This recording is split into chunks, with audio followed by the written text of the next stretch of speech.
Kalau seandainya itu kita sepakati, ya sudah dong, terima dong. Nggak boleh lagi kita membangun narasi-narasi, ya pemilu curang dan sebagainya. Karena saya tahu sekali, yang menarasikan pemilu curang dan sebagainya, ya wataknya juga culas, maling juga. Sama halnya ketika ada maling, teriak maling, dia punya pengalaman jadi maling.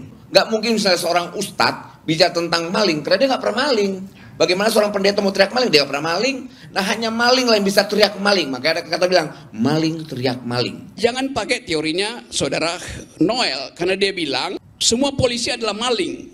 Bener kan? You bilang begitu kan? Oke. Semua polisi adalah maling. You bilang tadi. Cuman saya mau pakai parametermu untuk menerangkan, kalau pakai logikamu maka semua polisi adalah maling. Tidak. Nah, Enggak. Oh.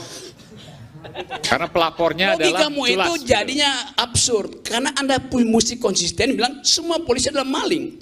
Karena hanya maling yang mampu untuk menangkap dan menuduh maling. Yang berhak menangkap maling adalah polisi, maka polisi adalah maling. Nangkap nggak poin itu? Itu logika yang salah, itu enggak. Yang salah soal logika siapa? Logikamu. Enggak, logikanya begini dong. Hanya maling yang mengerti bagaimana mencuri, bukan yang menangkap maling. Gitu dong Om Rocky, itu salah. Oke. Berarti itu polisi adalah pencuri gitu? Tidak dong. Lah bagaimana? Dia nuduh si maling itu pencuri. Dia menangkap itu dasar bukti. Oke. Bukan atas asumsi. Yung bilang Gitu. tadi, semua orang yang menuduh kecurangan pembuat curang. Oke? Yang menuduh hari ini curang berwatak culas. Oke, sampai di situ stop ya. Gitu. Sekarang saya terangkan akibatnya tuh. Logikanya saya lanjutkan itu. Presumption of guilty ada pada polisi. Polisi mesti menduga ada kriminal baru dia bisa tangkap. Nangkap nggak logikanya? Betul. Ya udah. Ya. Jadi Anda mesti tuduh juga polisi. Kalau ini kan tidak. Politisi ini sudah menyimpulkan bahwa besok dicurang. Gitu. Polisi juga tapi kenapa orang ini ikut pemilu? Logikanya berarti kan curang dong. Gitu dong. Bukan Ini ya. logika yang itu. Sekarang saya terangkan pelan-pelan. Polisi dari dia masuk tingkat 1 sudah di-brief untuk mencurigai sebelum dia bisa buktikan. Sama dengan si politisi tadi. Apa bedanya? Oh, nih. Oke, saya lanjut ya. Cara polisi untuk menemukan jejak pertama dari kriminal adalah menemukan darah di situ. Benar nggak? Ya. Salah.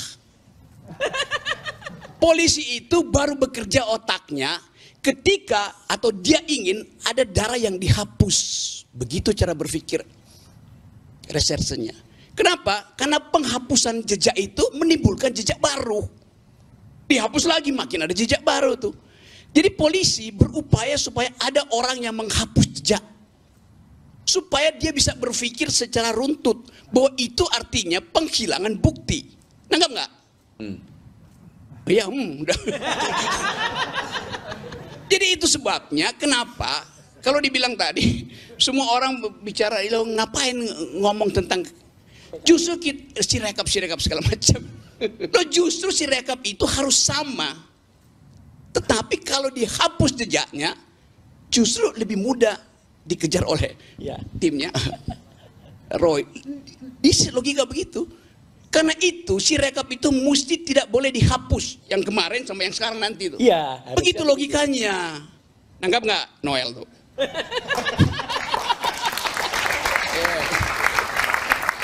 Noel mau sampaikan sesuatu, silakan.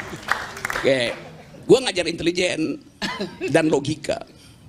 Tapi ya nggak apa-apa, apapun lah ya, apa yang disampaikan Bung Rocky. Ya udah bukan Benar, apapun, benar. memang cuma Kenapa? itu, nggak ada apapun di situ. Apapun maksudnya benar apa yang disampaikan. Enggak, Pasti juga lah. nggak ada benernya. Oke, silakan. Udah lah, udah, stop aja. Karena kan kita punya juga standar logika yang bisa kita gunakan. Nggak ada Tapi standar biarkan logika itu cuma logika yang satu, nggak ada digunakan standar Bung Rocky. lain-lain. Tapi standar yang kita miliki hari ini faktanya bahwa Prabowo secara moral dan punya legitimasi dia sebagai Ya udah, pemenang. itu bukan orang saya mau mau bicara tentang curang, orang mau bicara tentang apa terserah.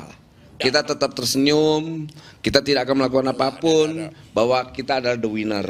Udah bagus, Mau udah Rocky mau bilang diam apa, diam, terserah udah tahu tuh. gitu.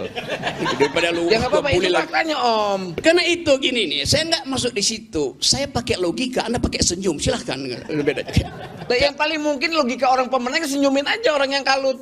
Ngapain lagi mau pakai ngotot-ngototan demo-demo? Kita udah ngerasain berapa puluh tahun yang lalu. Gitu loh. Gini, saya abaikan aja itu, saya nggak. Karena saya terangin juga. Ya udah, ya nggak nyampe lah gitu soal logik udah digini. Saya terangin terus ya. Ya oke. Kalau bisa Noel pindah ke situ tuh biar saya terangin. Oke ya. Sekarang kita mesti melakukan dugaan yang masuk akal itu terhadap keadaan ini. Saya pakai istilah guesstimation itu. Guessing by estimation. Logik juga, senyum aja. Saya mengukur sambil menduga, saya menduga supaya saya bisa mengukur. Kenapa? Tidak ada faktanya soalnya. Kan dia masih menduga besok mau ngapain tuh. Nanti besok begitu datang data, betul kan? Ya tapi itu nggak ada gunanya. Karena manusia itu harus mampu mengantisipasi, bukan dengan data, dengan otak. Kalau ada data ngapain you punya otak? Otak diperlukan ketika data itu meragukan. Anggap nggak itu, Noel? Bab 2 nih. Jadi itu yang kita mau duga besok ada apa itu. Berani nggak kita duga bahwa besok eskalasi akan terjadi sampai kira-kira 13 hari dan Jokowi jatuh itu. 13 hari? 13 hari. Nggak bisa Rock, kita dulu. Versi Rocky, bukan versi yang lain tapi. Yes, this is my logics mengatakan itu. Jadi bukan menganggap bahwa gue provokasi. Tapi harus dijawab oleh Bung Noel kalau soal ini. Saya kira menarik, Pak Haikal tadi jawab yes gitu loh. Ya, menarik. Ya, dia, karena Bung Haikal nggak bela Pak Jokowi, tapi bela Pak Prabowo aja, betul ya? Beda dengan bukan Prabowo yang jatuh ya, Jokowi yang jatuh. Taruh semua variabel, kemarahan publik, statistik tadi yang anomali itu, problem internasional, harga-harga kebutuhan pokok. Jadi itu yang mesti kita duga sebagai orang yang berpikir. Bukan dengan Prabowo pasti menang. Nggak ada soal itu. Jadi problem kita adalah dugaan kita hari ini itu yang kita ujikan secara hipotetik. Kan kita mesti uji. Hasto udah ngoceh kemana-mana tuh. Artinya Hasto keluarin duit atas perintah PDIP untuk membeli opini publik. Kan di semua. Kan dia ngoceh kan. Percaya nggak kita? Ya ngapain ngoceh sekarang itu, gue gak peduli dengan Hasto tuh. Tetapi dia adalah faktor untuk mempercepat upaya eskalasi ini. Kan PDI artinya menyumbang pada eskalasi. Karena dia masih ragu untuk pergi ke hak angket, tapi dia menyumbang pada eskalasi. Sekarang hipotesis saya, hak angket lebih dahulu dihasilkan atau hak angkut di jalan untuk mengangkut demonstran. Supir angkot akan lebih suka untuk mending pakai angkot aja untuk menurunkan Jokowi daripada nunggu angket, kira-kira begitu logikanya tuh. Jadi luar biasa. Itu fungsinya otak, fungsinya pikiran tuh. Oke. Lu pasti salah dong.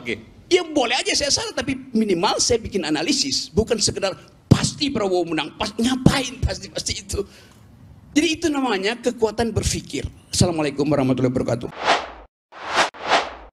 Pengamat politik Rocky Gerung menjadi bintang tamu dalam program Rakyat Bersuara bertema menanti kejutan pengumuman KPU yang tayang di iNews pada Selasa 19 Maret 2024. Momen menarik terjadi saat Rocky menyinggung keadaan demokrasi Indonesia yang mengalami kemunduran. Mulanya, pembawa acara Rakyat Bersuara Aiman Wicaksono mengundang para bintang tamu acara yakni Effendi Ghazali, Immanuel Ebenezer, Roy Suryo, serta Haikal Hasan. Usai dipersilakan duduk di kursi yang disediakan, Aiman lalu mengundang Rocky Gerung ke atas panggung. Saat menuju ke atas panggung, Rocky menampilkan gimik berjalan mundur. Aksi tersebut sontak membuat para narasumber dan penonton tertawa. Rocky mengatakan, aksi jalan mundur dilakukan karena melihat keadaan demokrasi Indonesia saat ini. Menurutnya, demokrasi di tanah air mengalami kemunduran usai pemilu 2024. Saya jalan mundur karena demokrasi mengalami kemunduran, kata Rocky. Belum apa-apa, udah ngegas nih, ujar Aiman. Masih ada satu lagi sebenarnya, Refli Harun masih di jalan. Tapi nanti kita akan panggilkan, tutur Aiman. Pengamat politik Rocky Gerung menganggap pemilu 2024 sebagai kegagalan pesta demokrasi 5 tahunan. Hal itu bermula dari adanya putusan Mahkamah Konstitusi atau MK nomor 90/PUU strip Romawi 21/2023 yang membuat Gibran Rakabuming Raka melenggang sebagai peserta Pilpres 2024.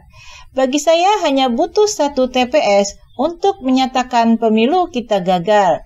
Yang curang cuma 1 TPS nomor 90, Jalan Merdeka Barat di Mahkamah Konstitusi, ujar Rocky.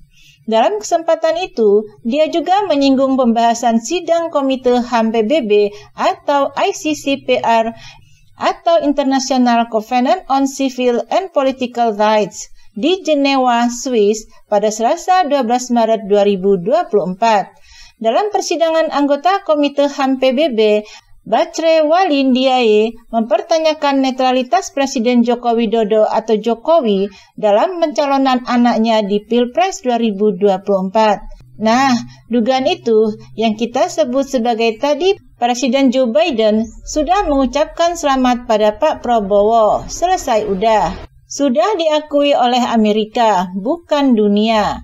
Amerika akui, tapi pada saat yang sama, kita tahu Komisi HAM PBB itu uangnya datang dari Amerika.